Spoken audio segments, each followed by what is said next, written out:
Children, this is class 11. Chapter going on is structure of atom.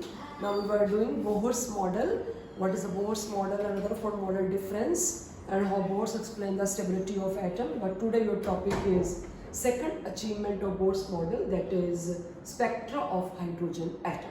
So the topic is line spectra of hydrogen atom.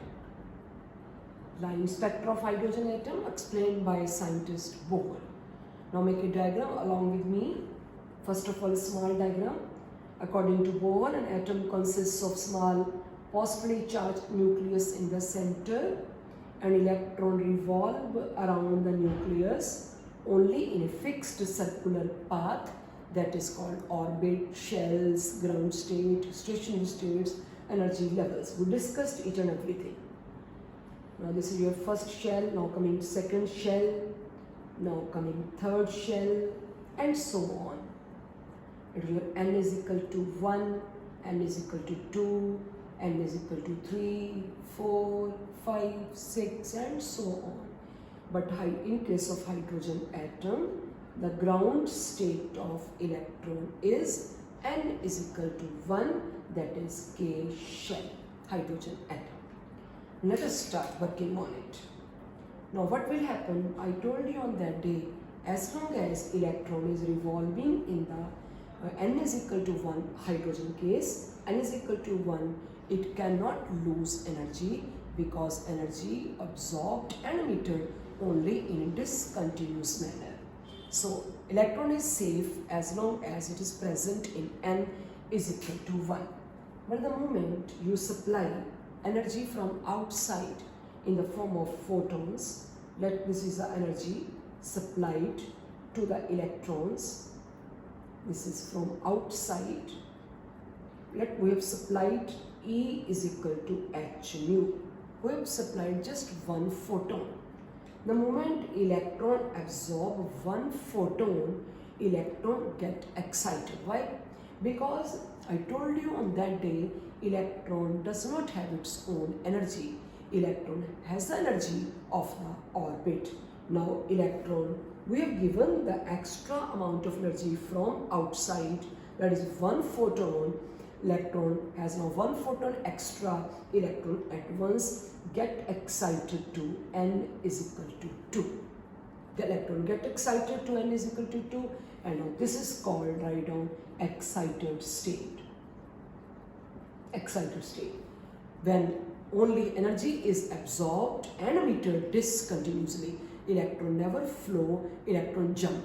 Electron never flow, electron jump from one level to another. Now electron jumps from n is equal to 1 to n is equal to 2. The moment you supply the electromagnetic radiations from outside one photon, because I told you light has a dual character. Light is a wave, as well as light is made up of small particles, that is called photons. Now it's one photon, electron get excited to higher level. If electron given 2 photon, electron will excite to n is equal to 3. 3 photon, electron excite to 4, n is equal to 4, and so on. Excited state is unstable. Now during coming back to the ground state, now it is energy, let it is lie down, its energy is E1 and its energy is E2. Now during, you know how to calculate energy, you can calculate the energy of any of the orbit by applying the formula En is equal to minus 2.18 into 10 to the power minus 18 into z square by n square. N is the number of the orbit. We can calculate the energy of any of the orbit by applying this formula. So I let it is E1 and it is E2. Now your electron is excited. During coming back to ground state, energy is released in the form of photons, that is energy released is E2 minus E1. Energy released, and it is equal to h nu. Nu is a frequency. It is nu is equal to E2 minus E1 by h.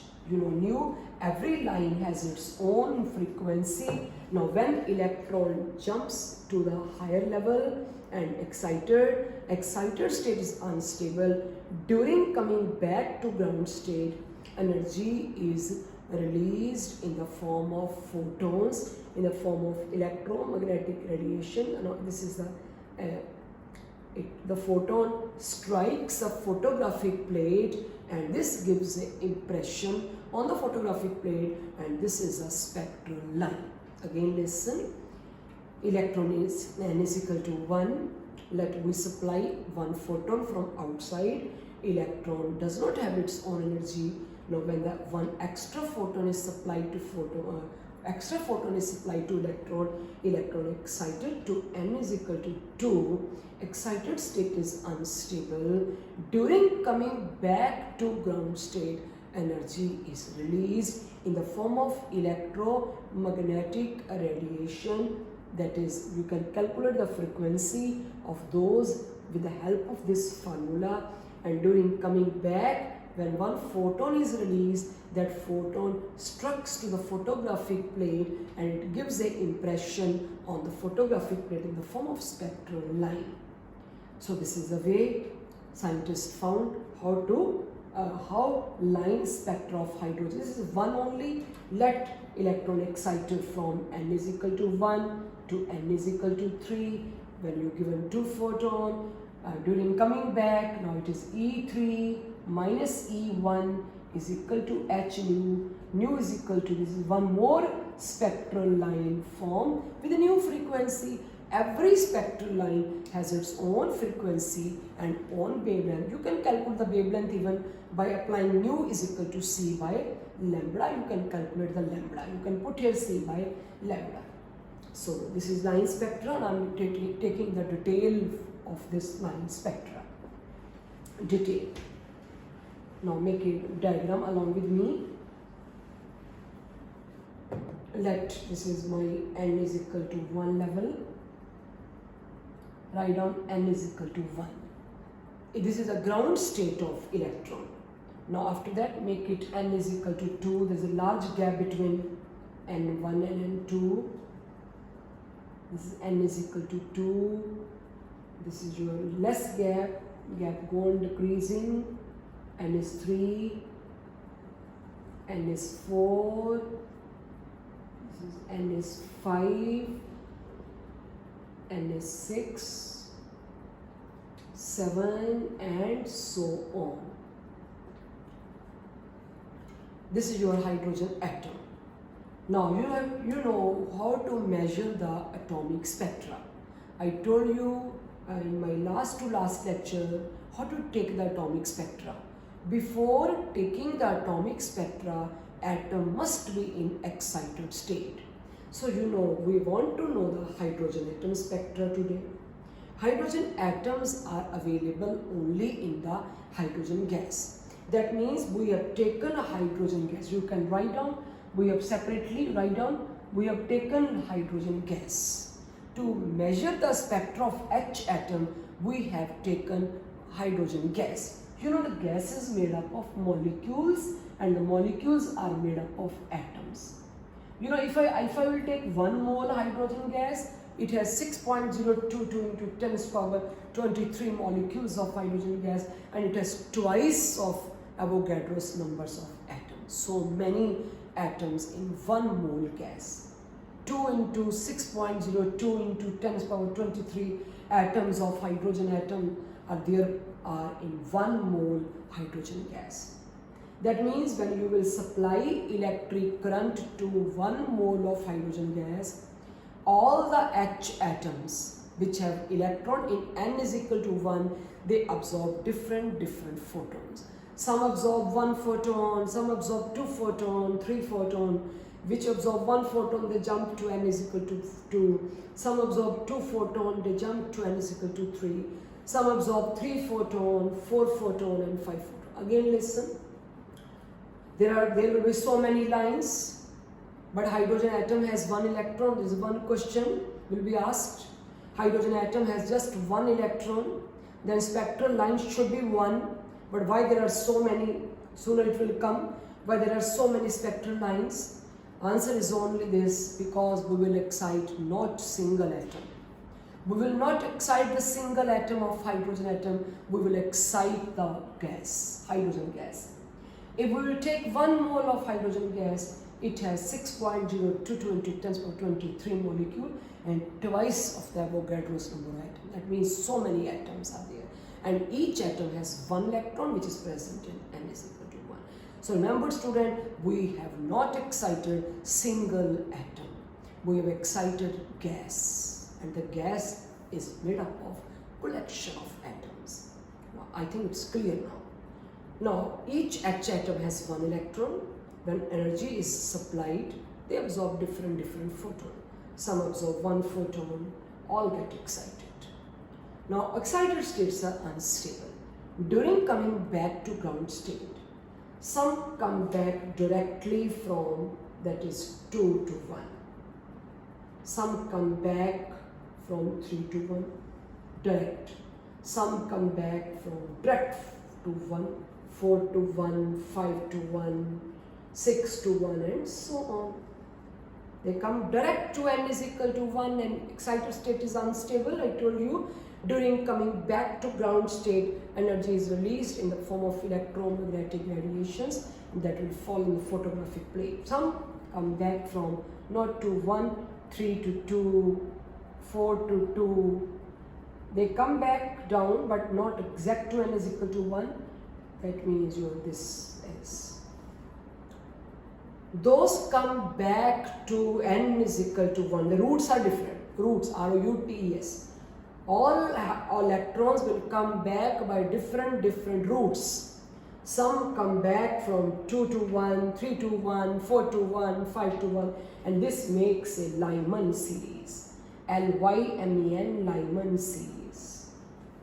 And this is visible only in the UV region. Only UV region. Some come back from 3 to 2, 4 to 2, 5 to 2, 6 to 2. Some from 4 to 3, 5 to 3, 6 to 3. Those two come back, it's called Balmer series. And it is in visible region. Visible region. Now Lyman, Balmer and n is equal to 3, Paschen, P-A-S-C-H-E-N. It's a Paschen series. Those come back from 5 to 4, 6 to 4, 7 to 4 and so on. They are called bracket series, B-R-A-C-K-E-T-T, IR, infrared, IR, bracket series. And those from 6 to 1, 6 to 5, 7 to 5, 8 to 5, 9 to 5 is called Puffin series. Puffin series. So this way, hydrogen atom has 5 spectral lines: Lyman, Balmer, Paschen, bracket and Puffin. Lyman is in UV, Balmer is in visible, and rest all are in your IR. Now this is your so many. Now you can see in the NCR there is a colorful diagram. You can check the diagram. Now question is again why there are so many spectral lines, because we have not excited the single atom of hydrogen. We have supplied electric current in the hydrogen gas, and the gas is collection of atom, and all the atom has 1 electron, and all the hydrogen atom, because we are taking hydrogen atom, all the hydrogen atom has 1 electron, and those 1 electron present in n is equal to 1. And when electric current is supplied, they will not absorb the same number of photons. Some electron absorb 1 photon, they jump to n is equal to 2, jump only. Some absorb 2 photons, they jump from n is equal to 1 to n is equal to 3. Some absorb 3 photons, they jump from n is equal to 1 to n is equal to 4. This is jumping takes, this is discontinuous way. And during coming back, some directly come to n is equal to 1. So a lot of numericals of this topic. I will take the numericals now. So this is a very important topic. Make a diagram of the line spectra of H atom, and I will explain each and everything. So now you know this is your achievements. We have covered Bohr's model with 2 achievements. Bohr successful in explaining the spectra of H atom, as well as Bohr successful in explaining the stability of the atom. So this is all about today's lecture. In the next lecture we will take the numericals of the Bohr's model, as well as we will do the limitation, what are the limitations of the Bohr's model. This is my lecture. Now we have completed this. Now you please thoroughly revise the Bohr's model. We have completed 3 models: Thomson model, Rutherford model and Bohr's model. Thank you.